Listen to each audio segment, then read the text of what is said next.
Hello learners. तो हम लोग प्रीवियस क्लास में हम लोगों ने डिस्कस किया एक्सरसाइज 13.2। तो हम लोग बात कर रहे थे यहाँ पर डायरेक्ट एंड इनवर्स प्रोपोर्शन। तो हम लोग एक्सरसाइज 13.2 का हम लोग क्वेश्चन नंबर 6 कंप्लीट कर चुके हैं। हम लोग क्वेश्चन नंबर 7 की बात करेंगे 13.2। तो यहाँ पे जो क्वेश्चन दे रखा है वो क्या है? क्वेश्चन नंबर 7 दिया है आपको। अ batch of bottle were packed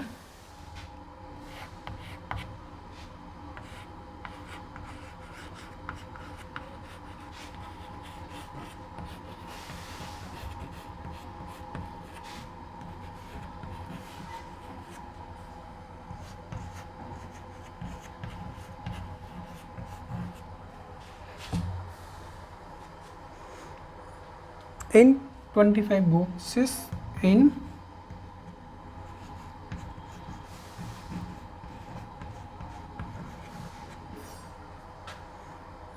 with 12 bottle in each box.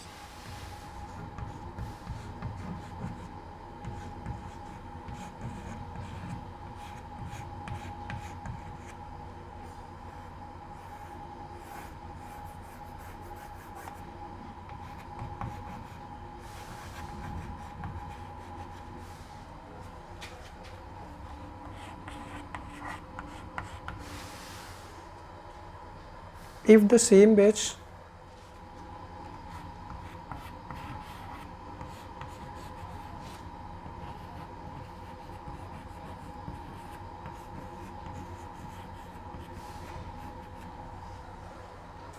is packed using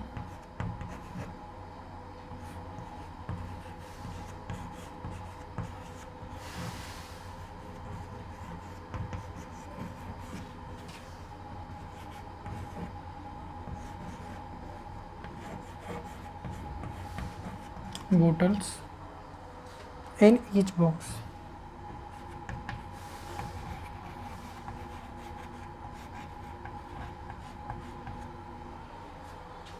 how many boxes would be filled?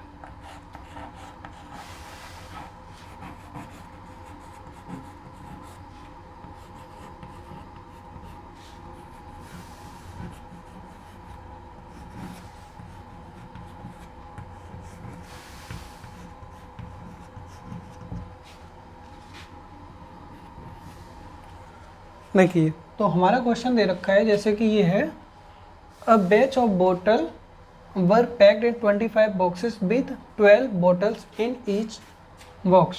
If यहाँ पे दिया है कि क्या क्या गिवन है, हम लोग किस तरह से करेंगे। सबसे पहले ये सॉल्यूशन है। हम लोग यहाँ पर सबसे पहले देखेंगे क्या क्या चीज़ें गिवन है। तो गिवन को हम लोग लिखेंगे इस तरह से, नंबर ऑफ बॉक्सेस और number of bottles in each box.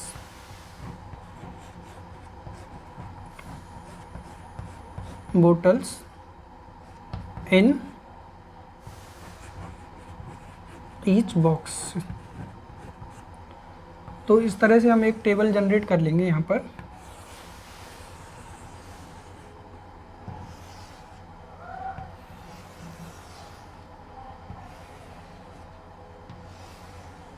ठीक है, तो ये क्वेश्चन में जो दे रखा है आप देख रहे हैं, अ batch of bottles were packed in 25 boxes with 12 बोतल इन ईच बॉक्स। तो फर्स्ट केस में क्या है कि 25 बॉक्सेस हैं, वो एक बैच है हमारे पास 25 बॉक्सेस का। तो हमने नंबर ऑफ बॉक्सेस कर दिए फर्स्ट केस में, वो 25 दिया है आपको, और जो है इसमें दिया है 12 बोटल्स इन ईच बॉक्स। तो यहाँ पे सेकंड केस में ये कह रहे हैं कि if the same batch is packed using 20 bottles in each box. अगर 20 बोटल्स इन ईच बॉक्स होगा, 20 बोटल्स इन ईच बॉक्स होगा, तो how many boxes were filled with same amount of bottles. तो यहाँ पे मतलब ये आपको दिख रहा है कि नंबर ऑफ बोटल्स अगर ईच बॉक्स 12 हैं और 25 बॉक्सेस फिल हो रहे हैं, तो हमारे पास टोटल नंबर ऑफ बोटल्स होंगी वो पता चल जाएंगी। ठीक है, तो दूसरे केस में आप देख रहे हैं कि अगर नंबर ऑफ बॉक्स बोटल्स अगर 20 फिल करते हैं ईच बॉक्स में, तो हमारे पास कितने बॉक्सेस का बैच बन जाएगा, तो वो हमें कैलकुलेट करना है। तो यहाँ पे क्या होगा, हम लोग पढ़ रहे थे कि कंडीशंस ऑफ इनवर्स प्रोपोर्शन। तो कंडीशंस ऑफ इनवर्स प्रोपोर्शन क्या है, कंडीशन ऑफ इनवर्स प्रोपोर्शन, ये आपको पता होती है कि हमारे पास होती है x1 y1 is equal to x2 and y2।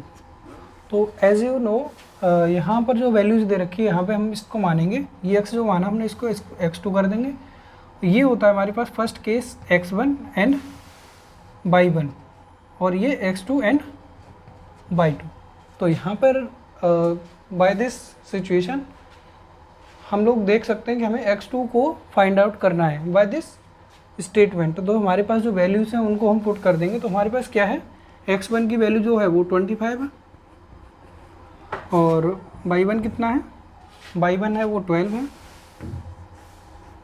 x2 हमारे पास कितना है, ये हमें कैलकुलेट करना है। एंड y2 आप देख रहे हैं, y2 जो है हमारे पास 20 है। तो इस तरह से हम क्या करेंगे, आगे कैलकुलेशन करेंगे क्या। तो ये हमारे पास जो x2 है वो वेरिएबल टर्म है, इसको हम लेफ्ट हैंड साइड पे ले आएंगे। तो x2 multiply 20 is equal to 25 multiply 12। तो इसके बाद हम लोग आगे करेंगे यहाँ पर। तो ये आप देख रहे हैं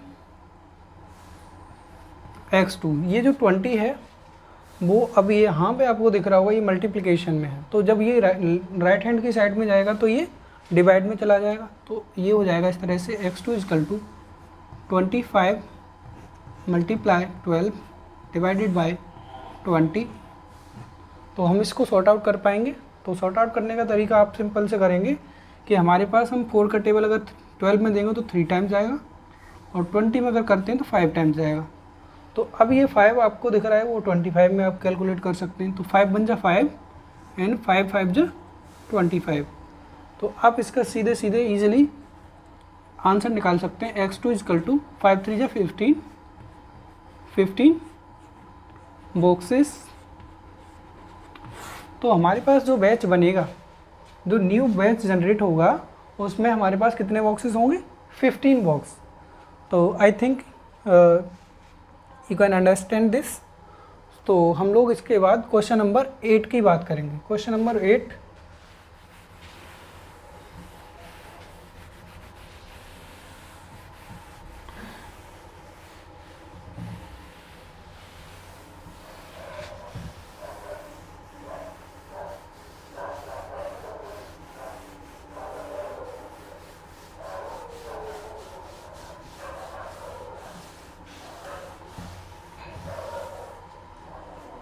देखिए क्वेश्चन नंबर 8 क्या कह रहा है।